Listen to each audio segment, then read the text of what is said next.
Volvamos ahora a nuestro autor principal, a nuestro filósofo, a Pico de la Mirandola. Le habíamos dejado terminando sus estudios filológicos a una edad muy temprana, era ya os dije, un pensador extremadamente precoz. Pico no solamente estudió el currículum básico de las universidades de la época, sino que su sueño era poder leer estos nuevos textos que estaban arribando a la Europa latina. Bien, para ello nuestro autor estudió caldeo, hebreo, árabe y griego para poder leer directamente esta sabiduría. A lo largo de todas sus lecturas, que ya veremos enseguida en qué consistían, fue recopilando, fue anotando en un cuaderno diferentes proposiciones, diferentes tesis, problemas que él consideraba de capital interés para la cultura occidental, que él consideraba irresueltos y que debían ser, debatidos y profundizados. Importantes ideas que encontró entre los diversos pensamientos de los diversos autores que fue leyendo. Todas las ideas que Pico fue recogiendo de estas lecturas, finalmente las unió, las sistematizó y las resumió en las famosas 900 tesis, es decir, 900 proposiciones en las cuales estaban resumidas las más importantes ideas que él consideraba capitales para el pensamiento occidental. Sin tener que adentrarnos necesariamente en la lectura de estas 900 tesis, ya que sería demasiado largo para nuestro curso, os invito a que leamos los epígrafes, los encabezados bajo los cuales estaban resumidas, ¿vale? Digamos que Pico dividió el libro de las 900 tesis en capítulos y a cada capítulo le puso un título dependiendo de la fuente de la cual sacó estas informaciones. El análisis de estos epígrafes, la lectura, nos va a mostrar la riqueza de fuentes de Pico de la Mirandola y va a reforzar más el concepto de sincretismo del Renacimiento que hemos visto hasta ahora. Vayamos, por tanto, al epígrafe número 1. Bajo él están resumidas unas 20 tesis, pero vamos a ver cómo lo titula Pico de la Mirandola. Conclusiones según Averroes, es decir, su gran libro en el cual están recogidas estas importantísimas ideas, comienza con un conjunto de ideas recogidas del filósofo musulmán hereje para la cristiandad Averroes. Ya os he hablado de él, es el gran sistematizador de Aristóteles dentro del pensamiento islámico y debido a las interpretaciones que él hizo de la obra aristotélica, que posteriormente fue asimilada y leída con fervor por cristianos latinos tan importantes como Tomás de Aquino, pasaría a ser conocido como el comentador. El segundo epígrafe recoge, según Pico de la Mirandola, todo un conjunto de tesis extraídas del pensamiento de Moisés egipcio, es decir, Moisés el de la Biblia. Encontramos la primera fuente a un musulmán, a un hereje para la cristiandad, y la segunda fuente de su libro para tratar cuestiones importantes, capitales para el pensamiento europeo, latino y por supuesto cristiano, a Moisés el egipcio, Moisés el judío, Moisés el hebreo de la Torá. En tercer lugar, aparecen las conclusiones según Isaac de Carbona. Los especialistas no se han puesto todavía de acuerdo respecto a quién es este Isaac de Carbona, pero claramente por su nombre podemos deducir que era un pensador hebreo, un pensador judío, seguramente un cabalista judío. El cuarto capítulo de esta obra de Pico de la Mirandola recoge ideas tomadas de Teofrasto. Sabéis perfectamente quién es, lo hemos visto en la sesión dedicada a la historia natural. Teofrasto era el padre de la botánica, el famoso discípulo de Aristóteles que escribió aquellos importantes tratados sobre plantas. Así que fijaros, hemos empezado con un autor musulmán, seguimos con Moisés, el Moisés de la Biblia, el Moisés de la Torá. Después un pensador, seguramente un cabalista hebreo, y en cuarto lugar un pensador griego que no era hereje pero sí pagano, ¿de acuerdo? Fijaros las fuentes de las que Pico toma sus ideas. En quinto lugar tenemos a Temistio. Temistio es un pensador romano del siglo IV de nuestra era que fue un importantísimo comentador de Aristóteles y de Platón. En sexto lugar, el epígrafe, el capítulo, se titula de la siguiente forma. Fijaros qué interesante. Conclusiones según la doctrina de los filósofos que se llaman platónicos. Plotino el egipcio, Porfirio de Tiro, Jámblico de Calcidia, Proclo de Licia y Adelando el árabe. Toda esta lista recoge a los grandes pensadores neoplatónicos de los primeros 3 siglos de nuestra era. Así que encontramos una nueva mezcla, el platonismo dentro de las fuentes que Pico de la Mirandola considera que tengan que ser analizadas para hallar la verdad acerca de las cosas. Es interesante que veáis que Pico no distingue una civilización de otra, no las califica como mejores o peores por el hecho de que sean paganos o herejes o musulmanes, sino que considera que en todos ellos hay rastros de verdad, hay ideas importantes que tienen que ser asimiladas y conocidas por los europeos latinos. Vamos al capítulo número 7 de su obra, cuyo título es el siguiente: Conclusiones según los teólogos caldeos. Por supuesto, aparece en la obra de Pico los importantes textos que hemos visto en la primera parte de nuestro curso, los oráculos caldeos, que al igual que el resto de renacentistas, Pico de la Mirandola consideraba completamente auténticos. Así que a este acervo cultural, formado por los pensadores musulmanes, hebreos, cristianos, romanos como Temistio, pero también griegos, se unen los teólogos caldeos, los teólogos babilonios. Fijaros, teólogos, es decir, estudiosos de las divinidades babilonias, también tienen que ser conocidos por los cristianos y analizados, porque en su pensamiento puede haber ideas importantes para nosotros. En el 8º capítulo, por supuesto, aparece uno de nuestros personajes ya bien conocidos. Fijaros cómo se titula: Conclusiones según la primitiva doctrina del egipcio Hermes Trimegisto. Por supuesto, al igual que ocurre con los oráculos caldeos, Pico de la Mirandola también incluye la doctrina de Hermes en este conjunto de tesis tan importantes. El 9º capítulo lleva por título el siguiente: Conclusiones según la doctrina de los sabios cabalistas hebreos, cuya memoria sea siempre para bien.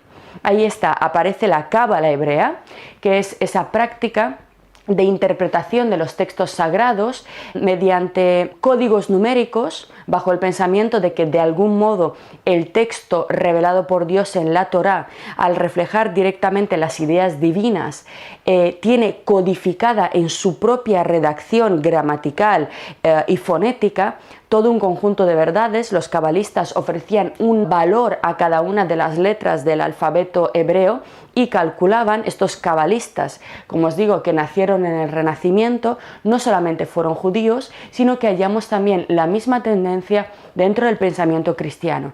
Y el propio Pico de la Mirandola fue uno de los primeros cabalistas cristianos, es decir, que empezaron a interpretar los textos sagrados según estos principios de numerología y codificación. Si os fijáis, la cábala, que interpreta el texto de la Biblia como un texto que tiene un componente matemático, ¿no?, que tiene un trasfondo matemático que debemos calcular, tiene una inspiración también claramente pitagórica. Los pitagóricos era aquella escuela de filosofía griega que habían propuesto por primera vez en Occidente la idea de que la naturaleza está conformada mediante reglas matemático-geométricas. Los cabalistas hebreos son renacentistas y en el Renacimiento, como ya os he dicho, tiene un grandísimo peso el pensamiento neoplatónico y pitagórico. Así que la propia cábala judía tiene influjos pitagóricos en su seno. El capítulo número 10 de este libro, en el que se recogían las 900 tesis de Pico de la Mirandola, lleva por título Conclusiones mágicas según propia opinión.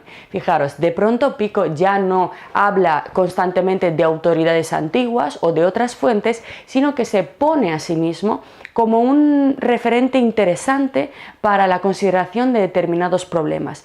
De alguna forma, este hecho representa muy bien el nuevo espíritu del Renacimiento, en el cual, como vimos en el caso de la Revolución Científica, no solamente tienen importancia las antiguas autoridades, ya veis que hay una reverencia absoluta a la verdad descubierta por los antiguos, sino que empieza a tener también importancia la opinión de cada individuo, la visión que tiene cada persona acerca del mundo, que empieza a ser relevante. Es decir, cualquiera, incluso alguien que no es Moisés el egipcio o Platón o Plotino, puede ofrecer alguna visión interesante, puede enriquecer nuestro conocimiento de la realidad. El individuo moderno, con esa confianza en sí mismo, empieza a aparecer precisamente en la obra de Pico de la Mirandola.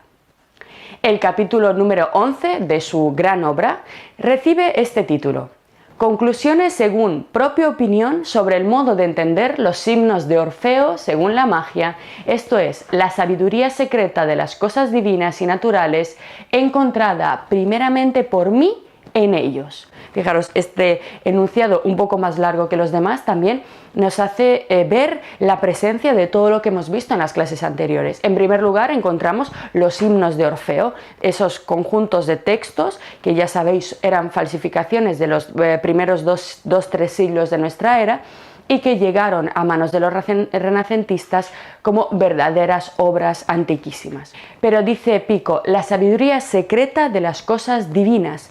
Ahí está, según Pico de la Mirandola, lo que habría en este tipo de textos sería un conocimiento secreto, es decir, reservado para unos pocos, y secreto porque está codificado, hay que hacer un esfuerzo interpretativo, incluso de tipo cabalístico de estos textos, y esta sabiduría, ¿sobre qué trata? Sobre cosas divinas, sobre cosas eternas, sobre verdades respecto a cómo está configurando el mundo por los dioses o, en el caso de Pico, que era cristiano, por Dios. Fijaros esta mezcla, ¿no?, en la que se incorporan al pensamiento latino ideas procedentes de los politeísmos antiguos que casan dentro de su mentalidad perfectamente con el monoteísmo cristiano. Es como si ellos no vieran ningún tipo de fricción entre estas cosas. Además, el enunciado termina diciendo que son cuestiones encontradas primeramente por mí en ellos. Esto también es un rasgo típicamente renacentista y moderno. Pico no solamente es un seguidor y un intérprete, sino se quiere mostrar a sí mismo como un pensador original, que ha descubierto, que ha innovado, que ha visto cosas que nadie había visto antes.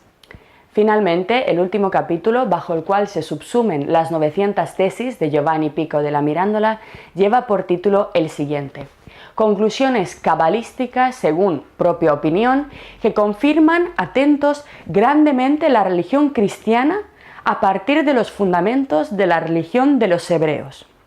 Este enunciado es muy importante porque refleja de modo claro la intención de Pico de la Mirandola. Conclusiones cabalísticas, es decir, conclusiones extraídas a partir de un estudio filológico e interpretativo de los textos, que además implica este principio numerológico codicológico, ¿no? La Cábala nos dice que hay que investigar los textos más allá de su apariencia. No basta con leerlos, sino aplicar unas técnicas específicas para poder sacar de esos textos la verdad. La misma cosa que harán los científicos respecto de la naturaleza. No basta con observar sin más a la naturaleza, sino que la naturaleza, que es el libro en el que Dios también expresa sus ideas, lo dirá Galileo, como vamos a ver a continuación, tiene que ser estudiado y analizado con precisión, desde cerca, y aplicando unos métodos específicos que, como bien sabéis, también en la Revolución Moderna serán métodos matemáticos. La idea del análisis matemático de la realidad partirá de la idea del análisis numerológico y matemático de los textos sagrados, aunque os parezca sorprendente. Lo vamos a ver a continuación con Galileo.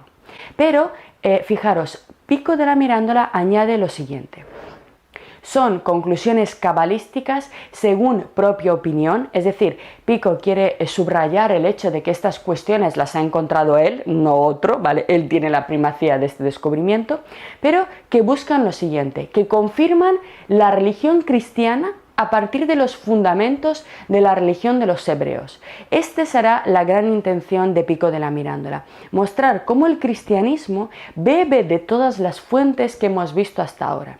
Es decir, está fundamentada sobre la religión hebraica, que es la anterior, algo que más o menos esta pretensión la conocemos todos, pero que a su vez la religión hebraica toma de las fuentes que hemos visto en las clases anteriores, los egipcios, los caldeos, los babilonios, y además se nutre con todo el pensamiento griego, latino e incluso árabe.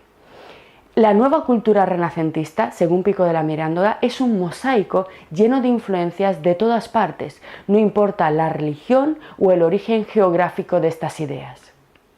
Pero, ¿qué pretendía hacer Pico con estas proposiciones o tesis recogidas en sus estudios? Fijaros, La intención de la redacción de este libro, clasificado en estos 12 capítulos que nosotros hemos visto, era nada más y nada menos que demostrar que el cristianismo era el punto de convergencia de las tradiciones culturales, religiosas, filosóficas y teológicas de las culturas más diversas que nosotros hemos visto a lo largo del curso. Es decir, Pico recibió el título de Príncipe de la Concordia precisamente por esto, porque quería mostrar la concordia o el acuerdo entre pensamientos tan diversos con el fin de poder eliminar, atentos, las peleas y las diferencias entre religiones y escuelas filosóficas que a partir de la Reforma irían abocando lentamente a Europa en todo un conjunto de guerras sangrientas en las que morirían miles y miles de personas simplemente por pequeñas diferencias de interpretación en la religión. Incluso antes de que empezara la gran contrarreforma cristiana, sabéis perfectamente que una vez que Lutero propuso sus famosas tesis y los países del norte empezaron a separarse y a decir hasta luego a la Iglesia católica, la Iglesia, haciendo uso y sobre todo apoyándose en los países del sur católicos que se habían mantenido alejados del protestantismo, el más importante de ellos, España, el Imperio Español, empezó lo que se denomina contrarreforma, todo un conjunto de ataques, tanto ideológicos como físicos, es decir, guerras literalmente, y persecuciones de protestantes para intentar volver a restaurar su poder. Pico estaba viendo esto y su intención, por eso él buscaba la paz y la concordia, era frenar las guerras, que no se llegara a esos puntos, mostrando que en realidad todas estas religiones, interpretaciones y pensamientos beben de las mismas fuentes, que en realidad en el origen todos somos hermanos. Era el intento de Pico de la Mirandola.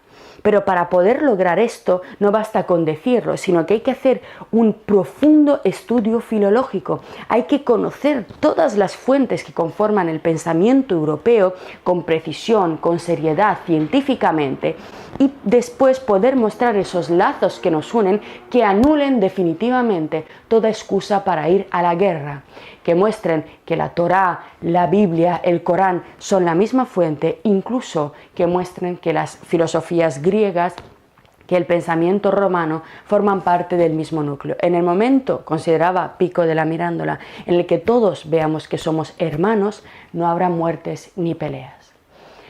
Por eso a Giovanni Pico de la Mirandola se le honra no solamente como padre del antropocentrismo, sino como príncipe de la concordia.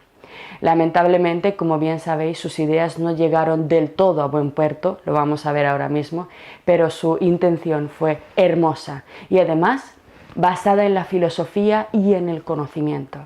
Lo único que puede salvar al hombre de la barbarie y la guerra es el saber. Pero bien, Pico tenía una idea grandiosa. La pregunta es, ¿cómo pretendía hacer algo tan grande, ¿no? Algo tan importante? Es decir, mediante esta recopilación de 900 tesis, acabar con las distensiones y las fricciones que poco a poco estaban empezando a envenenar Europa y que todos sabemos cómo acabarían. Nuestro joven filósofo ideó un plan. Por supuesto, no bastaba con publicar un libro en el que estuvieran recogidas estas ideas. Su plan consistía en la celebración, atentos, en Roma, una celebración financiada por la familia Medici y con la venia del Papa, de un grandísimo concilio, de un grandísimo congreso, al que tendrían que acudir sabios de todo el mundo, no solamente de Europa, sino también de Asia, de todo el mundo conocido en ese momento, sabios, líderes religiosos, científicos, cabalistas, musulmanes, todo el mundo, todos los que tuvieran saberes, con el fin de pensar y meditar sobre esos 900 problemas. También podían, aportar más ideas si ellos querían, pero al menos pensar y meditar sobre esos problemas centrales recogidos por Pico en esta obra, las 900 tesis. Es decir, la pretensión de nuestro filósofo era que las más insignes mentes europeas y orientales se reunieran para discutir en público cada una de las tesis planteadas en un empeño por alumbrar entre todos con esta práctica el deseado conocimiento de la verdad, de llegar a un acuerdo, a un consenso, a una interpretación universal de la supuestamente única verdad que debían revelar todos los dioses y terminar de una vez por todas con los enfrentamientos que estaban matando a tantas personas. Solamente el conocimiento acabaría con esto. Con este afán, fijaros, Pico tenía tan solo 21 años cuando propuso estas ideas, comenzó a reunir fondos y a contactar con las autoridades para iniciar la preparación de esta grandísima reunión.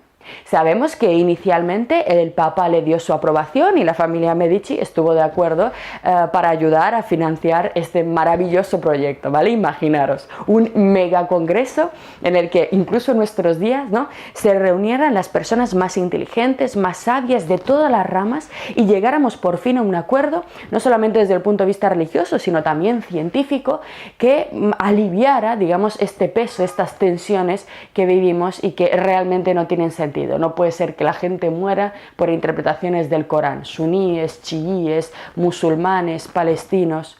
Pico quería terminar con esto y parecía que estaba viendo el futuro.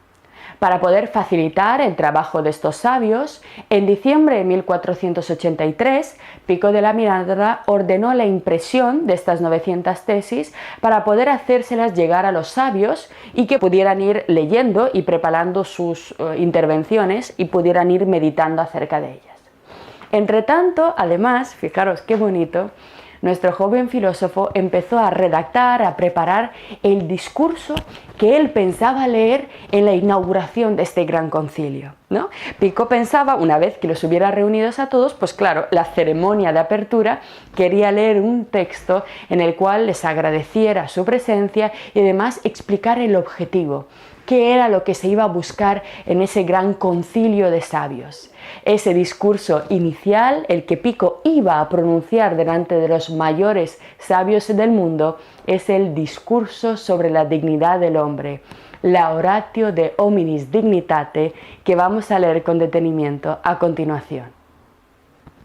Sin embargo, a pesar de este optimismo, a pesar de que ya estaban las tesis publicadas, el Papa había dado su aprobación, había fondos para poder, celebrar el gran concilio y ya se habían enviado muchísimas invitaciones, lamentablemente el Congreso de Pico jamás tuvo lugar. No habían pasado ni siquiera 2 meses desde la publicación de las tesis. Concretamente el 20 de febrero de 1487, cuando el Papa Inocencio VIII suspendió el debate previsto al mismo tiempo que ordenaba la creación de una comisión inquisitorial que tenía que examinar estas 900 tesis y ver si alguna de ellas contenía ideas heréticas o contrarias a la fe católica. Tenéis que pensar que seguramente lo que ocurrió, lo vamos a ver cuando leamos el texto, Pico era un entusiasta, era un nuevo filósofo joven, lleno de ideas y de optimismo, además extremadamente brillante y muy precoz. Seguramente por la envidia, él lo dice, alguien le denunció. En otro momento de la historia, quizá esta denuncia no hubiera llegado a ningún puerto y no hubiera tenido ningún efecto. Sin embargo, tenemos que recordar todo lo que estaba viviendo la Iglesia Católica en estos momentos. Lo hemos visto en la primera clase, por eso era tan importante. La pérdida de poder institucional de la Iglesia Católica, que por diferentes factores, la peste, la Reforma Protestante, la Donatio Constantini, estaba perdiendo su justificación, hacía que, estuvieran muy sensibles a cualquier tipo de contenido que pudiera poner en duda las bases doctrinales de la Iglesia de ese momento. Es decir, la Reforma estaba cerca, estaba ya bulliendo en Europa y los papas católicos no querían ningún tipo de aventura intelectual y mucho menos, pensadlo, dentro de Roma, dentro del Vaticano. El Papa había aprobado eso. Alguien se chivó, alguien denunció a Pico y le dijo, cuidadito, que esto puede darnos un problema. Y la magnífica idea de Pico no se llevó a cabo. 3 semanas más tarde, las 900 tesis presentadas por Pico de la Mirandola y ya publicadas fueron encontradas heréticas. Al menos 13 de estos puntos fueron condenados y considerados heréticos por los teólogos que analizaron estas tesis. A lo largo del año que siguió a la publicación de las tesis, se sucedieron contra Pico todo tipo de prohibiciones, apologías, bulas, acusaciones y tribunales de inquisición contra él. A partir de ese momento nuestro filósofo ya no pudo hacer nada, simplemente recibió una y otra vez diversos golpes por parte de la Iglesia. Apenas transcurridos 12 meses tras la publicación de sus 900 tesis, en enero de 1488 Pico trató de huir de Roma para salir de toda esa locura de acusaciones. Ya veis que él no pretendía nada de eso. Ya os digo, huyendo de Roma fue apresado y encarcelado en el Vaticano. Los últimos años de la vida de Pico de la Mirandola transcurrieron de vuelta a Italia porque el Papa Inocencio VIII finalmente aceptó que Pico se marchara con los Medici. Es decir, la familia Medici actuó como intermediario entre el Papa y Pico y salvó a su joven miembro de la Academia Florentina y se lo llevaron con ellos. Le dijeron al Papa: no te preocupes, se queda con nosotros en arresto domiciliario, ya no va a publicar nada, ya no va a hacer nada. Así que le permitieron, le sacaron de la cárcel del Vaticano y se pudo marchar a Florencia con ellos. El 25 de julio de 1492, un año bastante importante para la historia de Europa, el Papa Inocencio VIII falleció. Esto abría una puerta de esperanza para Pico. Quizá el nuevo Papa pudiera escuchar sus peticiones, quizá el nuevo Papa quisiera organizar ese gran congreso. El trono de San Pedro pasó a ser ocupado entonces por Rodrigo Borgia, efectivamente. La familia Borgia, la familia española de papas que pasarían a la historia por su decadencia, subió al trono del Vaticano bajo el nombre de Alejandro VI. Y ¡oh, sorpresa!, Alejandro VI liberó a Pico de la Mirandola de la cárcel. Sin embargo, solo un año y medio después, Pico moriría envenenado por arsénico.